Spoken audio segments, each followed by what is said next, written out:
The Mini has a character which is extraordinary and subtly like his. It has a look with its headlights of innocence, at the same time of extreme sophistication, and of a slight inability to grow up, a sort of Peter Pan quality. It never came to my imagination, in my wildest dreams, that that little thing would win the Monte Carlo Rally 3 times. Outright. He spoke with the elegance of somebody from the 18th century. He chose his words very carefully, and it was always a slightly moralizing tone, which perhaps came from Mum, but which was extremely graceful, and always with a look of surprise on his face, of innocence and surprise, which is why I said it goes so well with the Mini. Alec Isigonis was born in Smyrna, Turkey, on the 18th of November, 1906. During the First World War, the Germans took Turkey from the British. Turkish nationalists removed the Germans, and the Greco-German Isigonis family, who had adopted British nationality, were evacuated to Malta. Alec's Greek father was left in Malta as he and his German mother Hulda departed for London. A few days later, stuck in Malta, Alec's father died. From now on, his mother would be the driving force in Alec's life. I was sent to London University, where I did very bad, failed in all my exams, and managed to scrape through my sort of engineering diploma. When all this was over, she bought me a car and she said, "We are now going to do a grand tour of Europe before you start work." The lasting impression is the complete and utter unreliability of the car. And not a day went by without us having at least 2 or 3 punctures. In the end, we used to fill the tires up with grass to get to the next village. Anyway, we did this for about 2 months, and then we got back home, and she said, "Now, my boy, this is the end of having fun. Go and get yourself a job." I didn't get into the car business straight away. I worked in London for about a year, then went up to the Midlands, where, you know, everything smells of cars, or it did in those days, I think it still does, and began to work there with a car firm. George Dowson was one of a small group of people that would influence Isigonis' life. His farm in Worcestershire became a second home to Alec. Here, Dowson and Isigonis spent hours working together on advanced ideas for cars. Today, the farm is owned by George's son, Christopher. They got together, and in this room, they finished making a racing car, which was as typical as anything Isigonis ever produced. Very futuristic. And this is the room in which they finished it. Well, it was built for ultra lightweight, and therefore it was called the Lightweight Special. And it was made of 5-ply, I think it was, aluminium armored plywood. But I think the fascination of the whole thing was that they made the whole thing with no electricity, which is absolutely amazing. You know, I mean, talk about fortitude. I mean, that's got to be it, isn't it? So anyway, these are 2 of the tools they used to hand rivet the Lightweight Special together. And as you can see, they've been well hammered on the other end.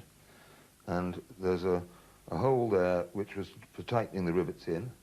And there's a rounded bit there on each of them. So one has to be held on one side and the other on the other side to hammer the rivet together. So George must have been on one and Alec must have been on the other. They had this piece of flexible drill, basically, and one, either George or Alec, one or the other, would have had a tripod with a handle on it, and the other one was on the other end, drilling the holes to make for the rivets. And that's how they did it. I think it took them about 5 years to build the car.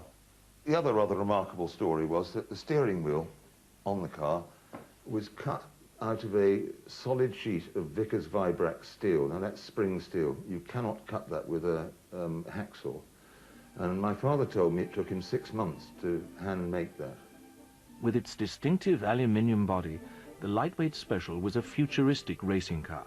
It had fully independent rubber suspension and a monocoque chassis, advanced ideas not yet common in the motor industry. The car consistently won the hill climb and speed trial events popular in England during the 30s.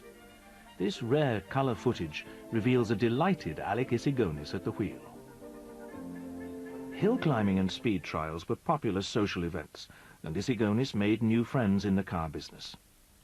One of them would become an important influence in his life, the flamboyant John Morris. But little is known about him, and only one or two fuzzy photographs exist. John Morris was the talented chief engineer of the SU Carburetor Company, a subsidiary of Morris Cars. In 1936, shortly after meeting Morris the man, Isigonis was appointed engineer at Morris the Car Company to improve suspensions. Here Isigonis met another man who would become crucial to the development of the Mini, draftsman Jack Daniels. He was an artist in his way, though he wouldn't admit it. He had a very clever mind, and I was quite happy to work with him. Mind you, much later on, when he was taken out into other things there, other people found him quite difficult to work with, but I didn't, not at any time. We simply gelled together. At Cowley-based Morris, Daniels and Isigonis developed the Minor. Whilst the Minor boasted innovations, one advanced idea didn't quite make it into the car. He came up with a thought, which was always in his mind. Remember, one of the things he always wanted to do was get the maximum payload out of a given car. He always had that firmly in his mind. And looking at the Morris Minor, how could he get more space in the body out of that? And that is where he decided that if you turned the engine around, transverse engine, instead of a fore and aft engine, and put a front-wheel drive on it, then you could do a lot more with the body itself. And that all started at Cowley. The war interrupted production of the Minor, and Isigonis and Daniels worked separately on a number of wartime projects. Here Isigonis can be seen testing a motorized amphibious wheelbarrow for the Army. The Minor was finally launched after the war in 1948. Although it had independent front suspension and a monocoque chassis, it still relied on rear-wheel drive.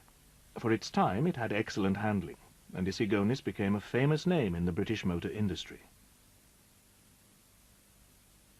But rivals Austin and Morris were talking about merger, and Isigonis, perhaps concerned about working in a large conglomerate, took up a job offer at Alvis. Here he formed a lifelong friendship with Alex Moulton, whom he'd met a few years earlier at racing events. Moulton was developing advanced rubber suspension systems, but is today world famous for his distinctive small-wheeled bicycles. And we worked together there at Alvis and actually innovated or invented the concept of fluid interconnection, and which I termed hydroelastic. And when Len Lord had him come back as technical director or chief engineer of the British Motor Corporation, he, as again said, I want access to my friend Alex Moulton's developments. And that was a very nice relationship of my development and designs of suspension things to be used exclusively for British Motor Corporation and made exclusively by Dunlop. At the newly formed BMC, an amalgamation of Austin and Morris based at Longbridge, Isigonis completed his small circle of colleagues by calling on his draftsman friend at Morris, Jack Daniels. First thing Isigonis said, can he have me go there and join him? And although I was running, at that time, I was running the whole of that little unit shops there, I couldn't resist. I went. There's something about his abilities which struck me as well, and I went and joined him. In 1956, the Suez crisis cut off Western oil supplies, creating a massive increase in fuel prices and forcing petrol rationing. There was suddenly a demand for small, efficient cars.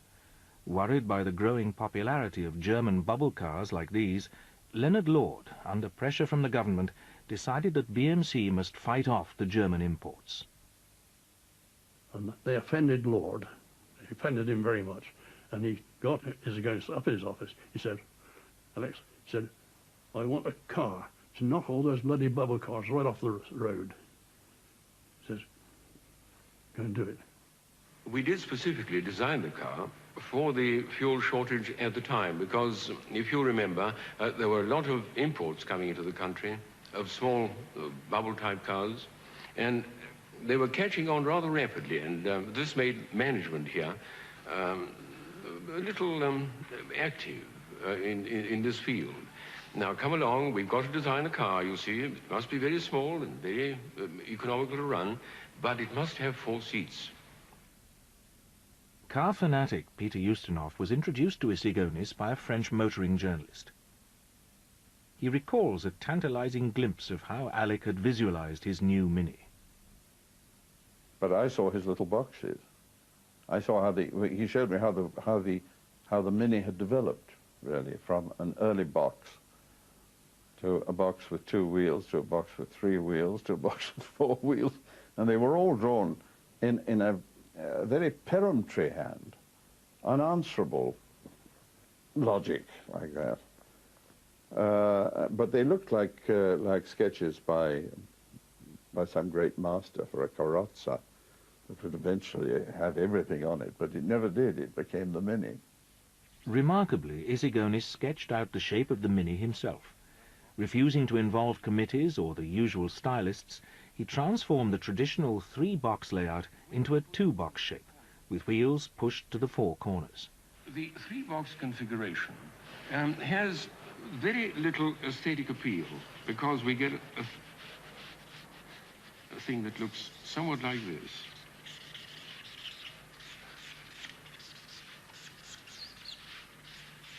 Now, you must admit that that looks somewhat grotesque. So, in getting elegance back into the design, this part has to be extended over the back wheel.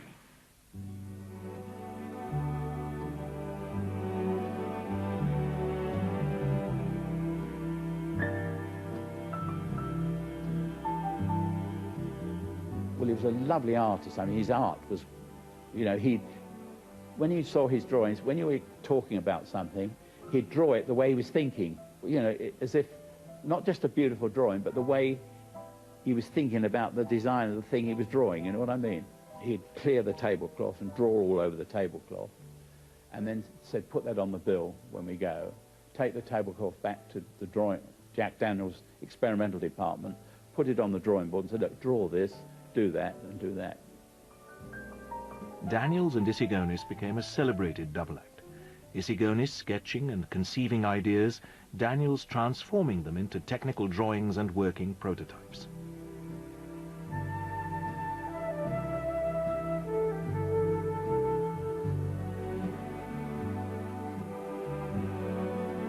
It started off with the space limit of the inside, and then the question is to see how you could tack on all the mechanical gubbins, if we call it that, in a space which got his mind there that it was going to be a vehicle 10 foot long.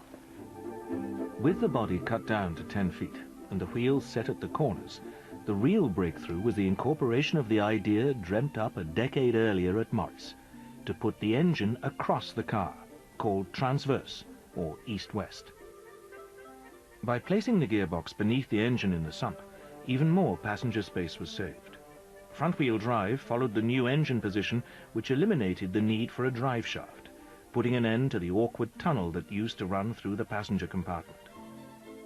A simplified version of Alex Moulton's rubber suspension was tested to destruction before being fitted to the first Minis. It would give a firm, sure-footed ride. He wanted alertness in driving, and I remember him even saying that what I'd really like would be for my people to sit on nails and to be made to be extremely uncomfortable all the time. Although this BMC promotional film portrays Issigonis as a master designer at his drawing board, it was on a skiing holiday that the first Mini took shape. This is an ungainly Issigonis on the slopes, seen in one of George Dowson's home movies from the mid-50s. But I did go skiing with Alec, yes. We went to a place called Arosa in Switzerland, which was next door, actually, to Davos. We stayed in a hotel called Hotel Seehof. And my father suddenly had terrible Asian flu or something. In fact, it was the beginning of his heart problems. And so Alec became daddy to me, I suppose, on that holiday, because my father was ill in bed all the time. And this is where we raced the prototype Meccano Mini up and down the corridors with the nurses, not the nurses, I mean the waitresses coming up from the kitchen with bottles of olive oil to lubricate it, to make it go faster or whatever. As you can see, it's got front-wheel drive, 2 universal joints. It's made of Meccano. Now, I'm afraid it's been vandalised, but it could be rebuilt. The only thing that's wrong with it, actually, you might note, is that the engine actually, which is only a clockwork motor, as you can see, is actually not transverse. But having said that, it was, this was in 1956, which is quite a long time before the Mini came out. But that, I would actually say, is the beginnings of the first Mini. Prototypes of all the components were made and assembled into a handmade body, and the first tests began. The first prototype Minis, called orange boxes, were disguised with the front grille from an Austin A35. No one could stop the enthusiastic Isigonis from being the first to try one out. It is a kind of a legend that when an experimental car is built at the works, when it is just ready to be run, it is put by a door and left there with the engine running for me to take out for the first time. It's become a sort of superstition with me. And you take it out, and what do you do with it, Eric? Now I come back, and I feel so depressed. I won't speak to anybody for hours. What, you find things are the matter with it? Things are never as you imagine they should be. No. He didn't hold forth about things. He was an extremely humble man, like all great people.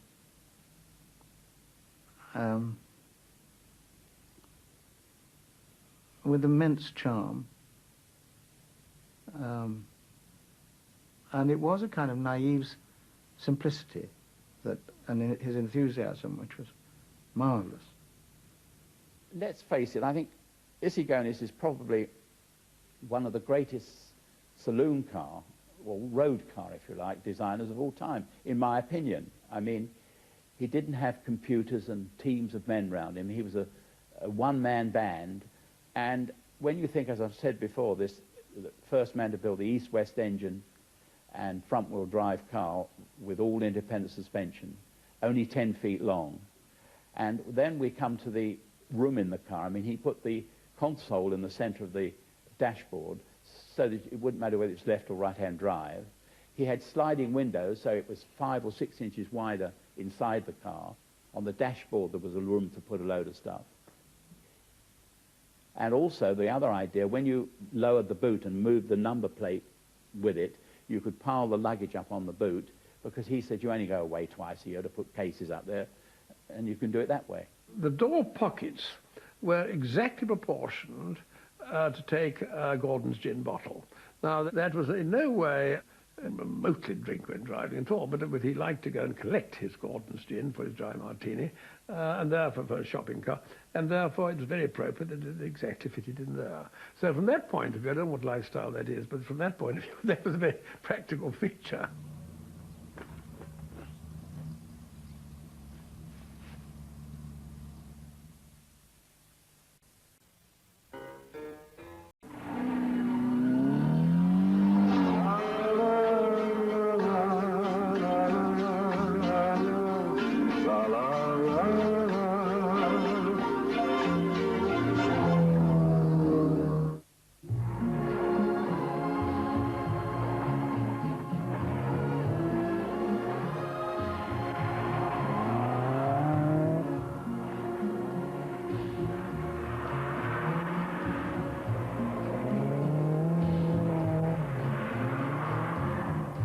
The Mini has a character which is extraordinary and subtly like his.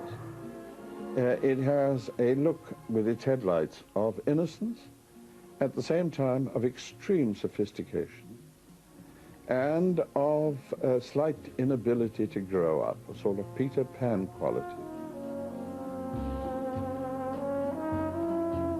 It never came to my imagination, in my wildest dreams, that that little thing would win the Monte Carlo Rally 3 times.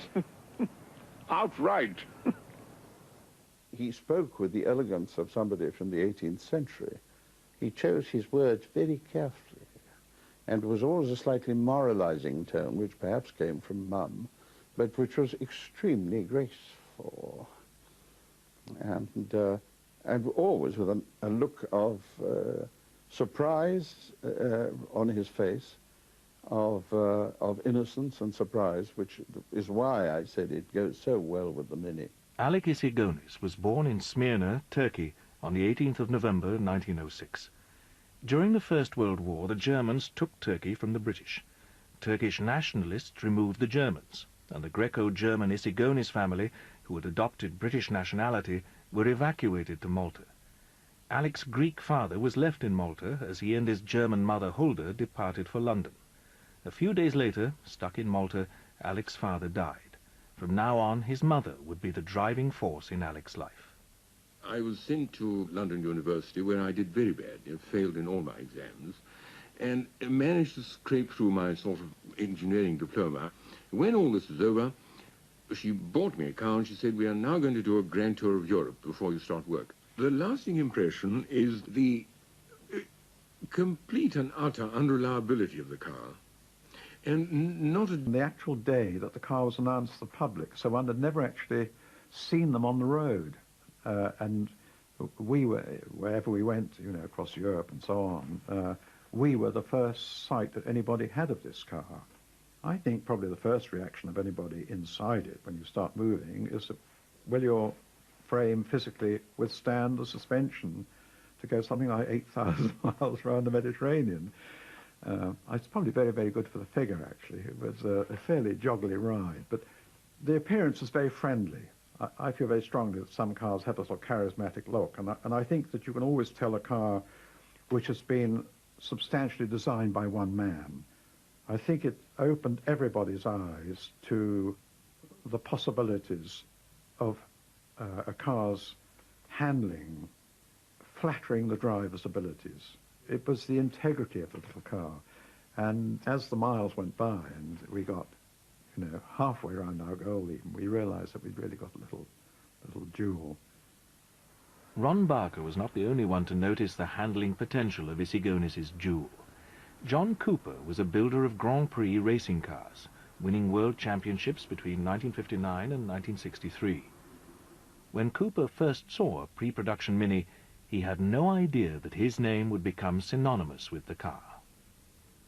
I remember, I think it was a pre-production one, that we took over to the Italian Grand Prix, and when I arrived there, Lampredi was there, and he said, "What have you got there, John?" I said, "Well, it's the latest Austin 7, but you haven't seen it, you know, it's..."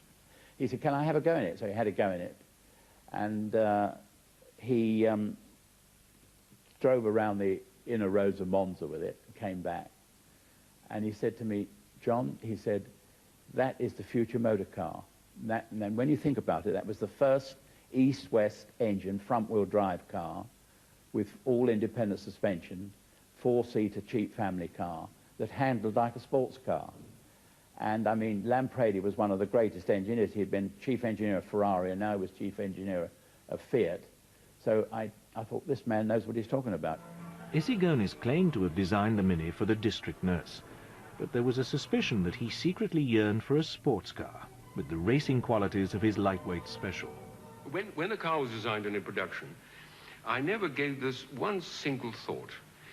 We were preoccupied in the design in getting good road holding and stability for safety reasons and to give the driver more pleasure. But it has never occurred to me that this thing would turn out to be such a fantastic rally car, for instance. And there I'm indebted very much to my old friend John Cooper, who came along to see me one day. And he said, "But this little family car that you've designed, it's fantastic." And I said to John, "But why is it fantastic?" But he said, "Have you taken it round a racing circuit?" I said, "No, what should I have done?" And that's how it started.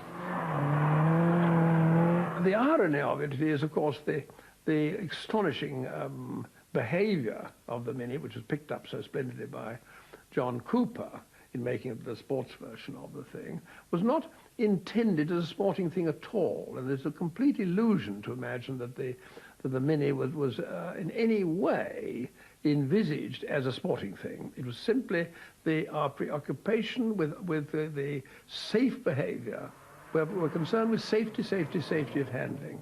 And having given it that safety of handling, of course, then it was others like John Cooper who thought, well, we can make this thing twitch about and be a wonderful little sports car. Isigonis is enormously proud that his little car ended up as such a significant competition thing, but it was not the intention. It was a side project. Very interesting, that.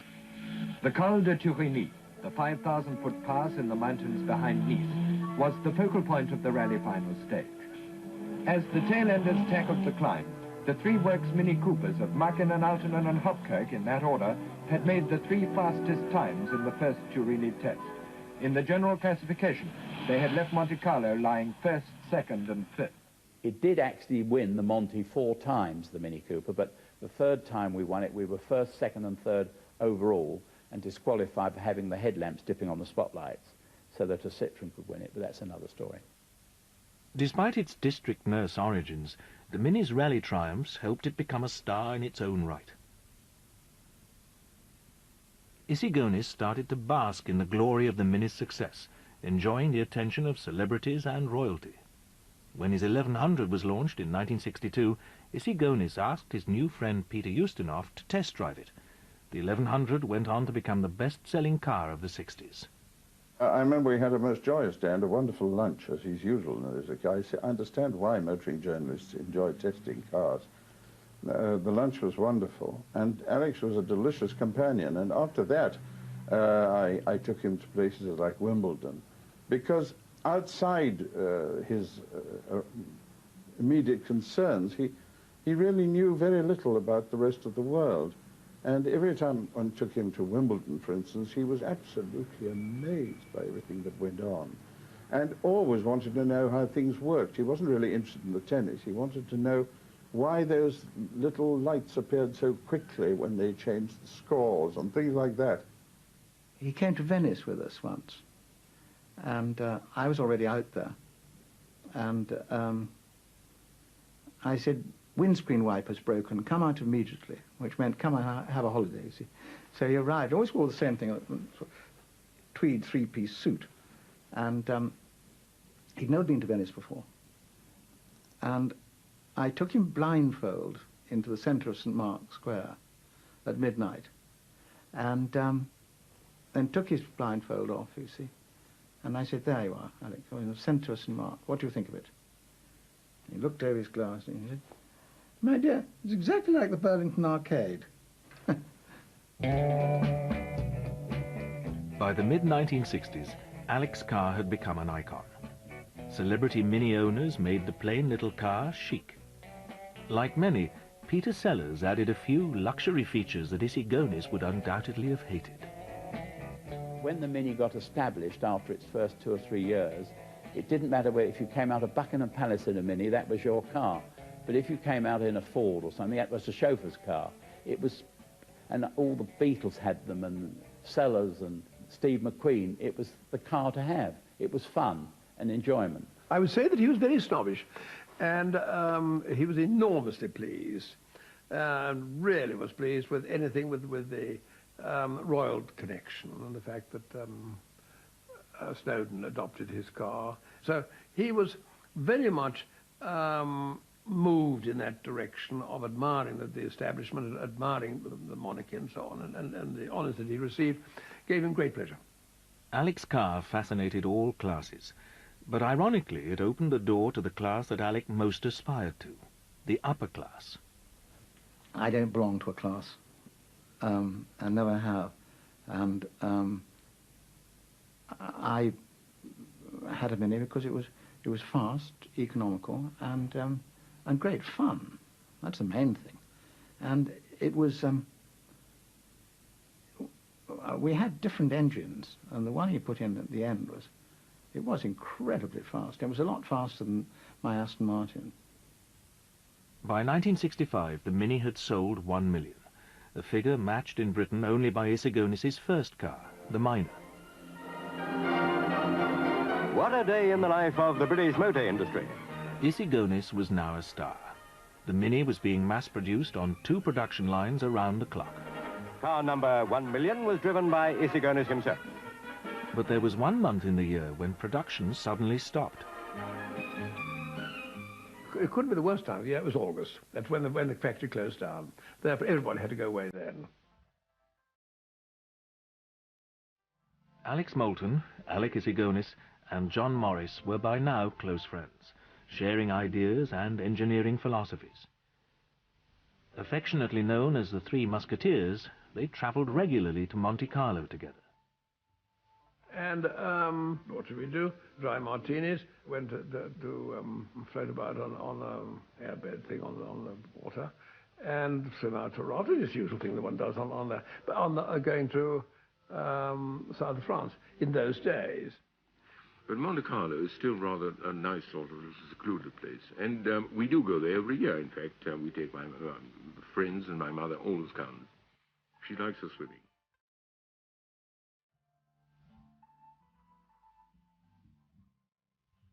A lovely sort of Edwardian atmosphere the place has, which is being rather destroyed nowadays by these modern buildings that are going up. I personally hate modern buildings.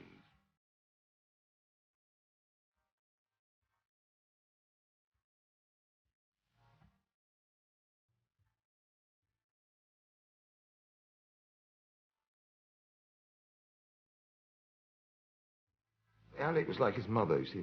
His mother had these enormous hands and these gestures that came out. Alec was rather similar with his huge hands and huge feet. He had a go at water skiing, and they couldn't find a pair of water skis to fit him, you see.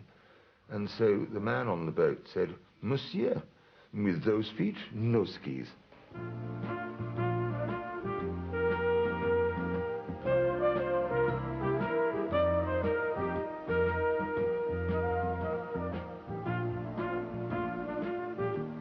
When the fun was over, it was back to Birmingham.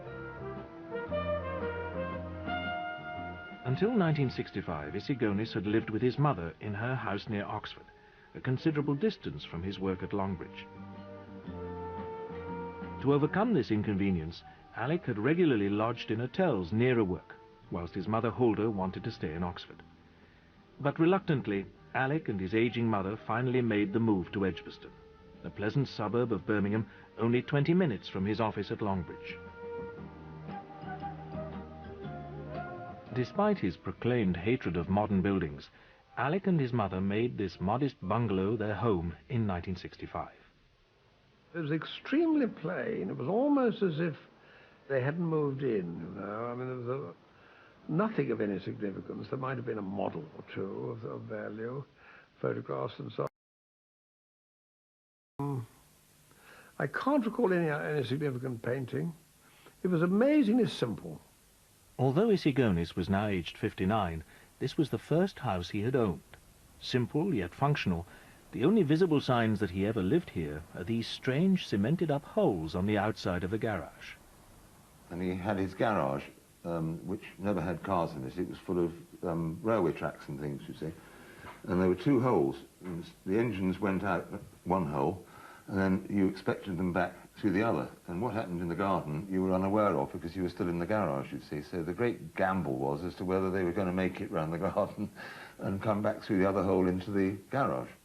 I spent all last summer laying out the track in the garden. Believe me, that is quite hard work with all the cementing and things one has to do. It is now finished, and I hope really to be enjoyed this summer. No, I've always liked steam locomotives, model steam locomotives, and full-size ones for that matter, because as a child my father used to buy them for me to play with. And as you know, you can't buy them anymore. No. So the only thing left to do is to make them oneself. During his time here, Alec received a number of honours and promotions to add to the CBE a year earlier. An honorary doctorate from the University of Surrey in 1966, Fellow of the Royal Society in 1967. Then in 1969 he was promoted to BMC's Director of Research and Development. But for Alec, promotion was not entirely welcome. What Alec really hated was when he got promotion and he was suddenly made chief engineer and so had to sit in an office. He didn't want to be in an office at all. He wanted to be designing things and making things. And he hated being in an office, it was a waste of time. Today, the Rover Group is all that remains of the once mighty British Motor Corporation. In the 1950s, BMC was a mecca for motor manufacturing, the third largest car manufacturer in the world. But during the 1960s, profits gradually evaporated. Despite the enormous success of the Mini, the profit on each car had been tiny. Ford took one apart, and estimated that if they were building it, they would have made a loss of £30 a car. In 1968, during a series of takeovers, BMC was finally amalgamated with Triumph, Jaguar and Leyland trucks, and given the plain title British Leyland, or BL. Lord Stokes, the new BL head, wanted to make simpler, more profitable cars. Isigonis, associated with expensive innovation and engineering, was sidelined. There were changes, I think, of Ford people being brought into the system, and there were standard people being in when Leyland sort of took over, and he was then pushed back into a little cell all on his own again. And that's when 9X started up life. 9X was an Isigonis pet project set to replace the Mini. It was a small hatchback which anticipated the Fiat 127 and Renault 5 Super Minis to come. With no management interest in his new car, Isigonis continued to use and develop this 9X at his Edgbaston bungalow. 9X would have taken a huge investment and visionary management to make it work. But with the benefit of hindsight, there are those who believe 9X, with the right backing, could have been the basis for a successful British Super Mini. I'll tell you the truth.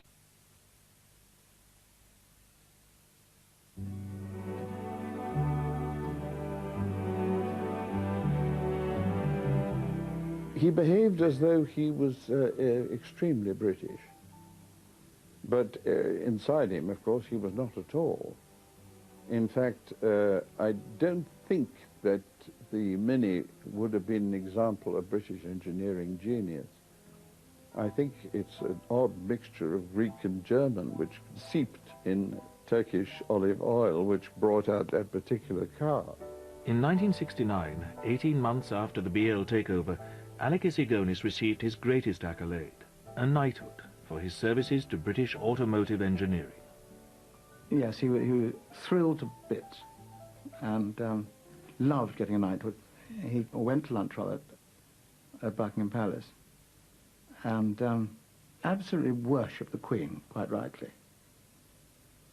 And the main reason was because I think that, I can't remember how somebody had said beforehand that Alec didn't like a glass of sherry or something before. He liked a dry martini, and I think the Queen very kindly offered him a dry martini. So she was an absolute heroine from then on, you see. It was British Leyland who now celebrated the 2 millionth production Mini. In 1971, just 2 years after his knighthood, Alec Isigonis officially retired, aged 65. For his retirement present, he requested and got a number 10 Meccano set. Isigonis kept an office at Longbridge, but spent increasing amounts of time experimenting at home and looking after his 87-year-old mother. Colleagues would visit him at home, and as consultant to BL and Austin Rover, as it later became, Isigonis actively developed new ideas with them until his death. I remember when I went up there and I was interviewing, my tapes have got her interrupting all the time, and he keeps saying, "Shut up, mother," you know, this sort of thing. She keep interjecting into the conversation. I think she obviously adored him. She was dependent on him. I don't know how dependent he was on her.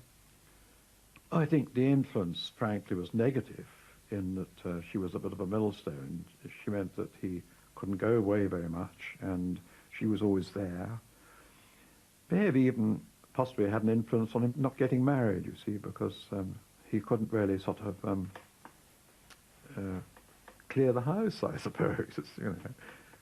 On the occasions when Alec could leave his mother alone, he would visit the Dowson farm, where he was always welcomed as part of the family. Well, more or less once a week, in fact, very often twice a week, Alec used to come to lunch here to enjoy the very good cooking that my mother produced in those days. And he was particularly fond of roast pork. And whenever he was coming, then my mother, who was, as I say, a very good cook, used to cook him, you know, a roast meal like this, you see. And if you can imagine that my mother is standing here, and sadly she's underground now, which is a great shame, he used to put his arm round there, like that. I think he was slightly in love with her, I think, really, but I'm not sure. And he had a piece of bread in his hand, and he used to dip it in the dripping. That's why he had the nickname Porkygonis, you see. Mind you, the gin and French was being consumed in the drawing room. We used to have fun talking about his name because when he'd had a few, he used to be known as Ginigonis. If he'd had a few too many, it was Pissigonis. And one of his inventions was when he was very hungry, had a huge appetite, it was Porcugonis, and then the artistic mood was Anigonis. You remember Anigone, the artist? And he greatly enjoyed this sort of anecdote about himself. And this is where Alec would have sat, in this chair, just where I'm sitting. And he was always fascinated when he came into this room because of the rather old-fashioned light we have in here, which is actually probably, I don't know how old it is, but it goes up and down like that on pulleys, you see. He was absolutely fascinated by that. Totally electrically illegal these days, but as long as no one tells the electricity board, it's still here to this day, and I rather like it.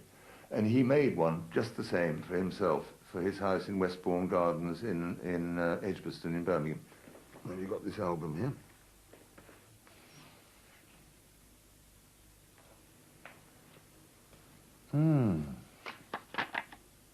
Ah, here we go, look. Monte Carlo. That's Alec chatting up my mother. Quite a dish, wasn't she, really? Quite pretty. Alec was very fond of my mother, and there are lots of photographs of them together. But you must remember that my father was always behind the camera. Well, I think, yes, I mean, I think he was. I think he was rather attracted to my mother, in fact, and she was a gorgeous woman. I mean, I love my mother, like any son perhaps likes their mother. But I think that, although a lot of people think that Alec was slightly left-footed, or whatever the expression might be, I don't think he really was. I mean, he loved his mother, and after all, he lived with her 90% of his life. And I don't think he was queer, let's put it that way. By the time the Mini was launched in 1959, he was 53 and still living and looking after his mother, who in turn looked after him as well. And in the meantime, he'd got to know my parents very well and treated us children as his family. And I think he was so busy with all the aspects of his life that he perhaps by then had missed the boat. It never happened because it didn't happen at the right time in his life. I think it's terribly sad, and he'd have been wonderful if he'd had children. Having shared his life with his mother, her death in 1972 was a huge blow to Isigonis. When she died, I think he was very bereft. And what he didn't do, which is a great pity and is a great object lesson for all of us getting old, he cut off from, he didn't continue with his friends, he cut off from his friends and turned in on himself. And I think he was, to some extent, rather embittered that, though it was his own choice, if you like, that when these various waves of change of ownership and management of the British Motor Corporation took place, British Rail and so on, he withdrew from that. And though he was always looked after by whoever owned the business and provided him with people who used to work with him, nothing was adopted that he did, and nothing would be adopted that he did. And I think he felt probably rather embittered, but it was to some extent, I think, his own fault. He ran away, you know. Isigonis was diagnosed with Meniere's disease in 1973, an illness which affected his balance and brought on nausea. One of his oldest friends, the elusive but brilliant engineer John Morris, lived in a house in Edgbaston, just a 10-minute walk from the Isigonis bungalow. Regular visitors to each other's homes, they experimented well into their old age. One day, I think I may have rung Alec, or he rang me first, I don't know, and he said, "Have you heard about John Morris?" And I said, "No, whatever's happened?" Because he sounded very anxious. "Well," he said, "last night, Steady," he said, "John was round here, and we were chatting together, and wondering how much power a man developed. And I said, well, of course, it's terribly easy to measure the power a man can develop. All you need is to know your weight, and you have a stopwatch, and you have a staircase. And he said, you measure the length, the depth of each step, and then you count the number of steps, and you stand with your stopwatch at the bottom of the stairs, and run up the stairs against the clock, and you know that you have lifted so much weight up such a height in so many seconds. He said, of course, I can't do it here because I live in a bungalow.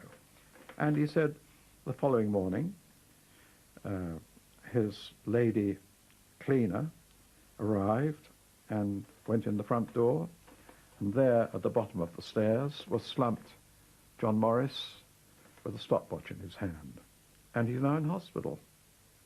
And in fact, he died, I think, the next day. So these two old gentlemen chatting away about this, I'm sure that somebody like Archimedes must have, thought of an easier way years before, but that's really how John Morris died, I think. In 1988, after several years of illness, Isigonis moved from his Edgbaston bungalow to a small flat at Hindon Square. He was now 81 and receiving full-time nursing care. Alec's old work colleague, Jack Daniels, would drive up to see him.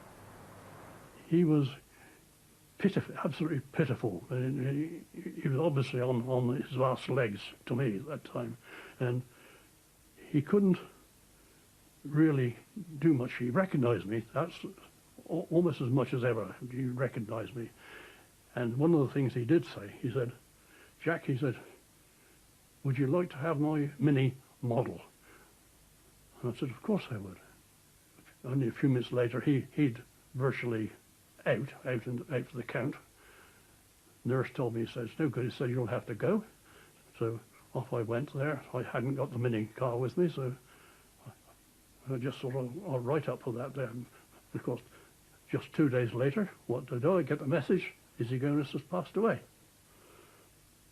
Well, nothing I could do about it.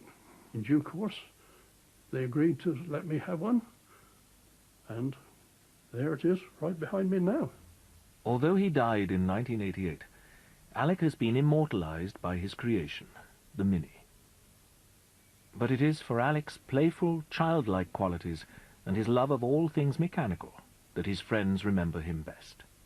He invited us to go up to the bungalow because he was making a balloon out of bits of paper and stuff with a little bag hanging on, a little cradle underneath hanging on string with methylated spirits. And he had this hot air balloon which he'd made, and it was about, I don't know, 18 inches, perhaps circumference, something like that.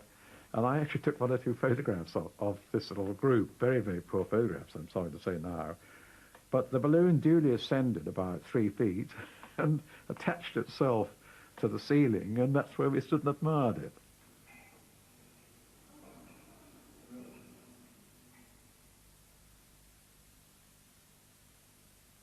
Well, Alec was always fascinated with aeroplanes. He was particularly good at making models of all sorts, in fact. But down in the cellar here, I've still got the aeroplanes that he used to fly. They're all made of shrunken paper and balsa wood and everything.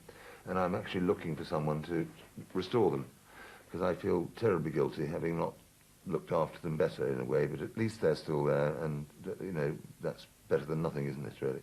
He had his favourite one, was called Clara. And that was just a little monoplane with a frog engine on the front, as I remember, and it flew beautifully.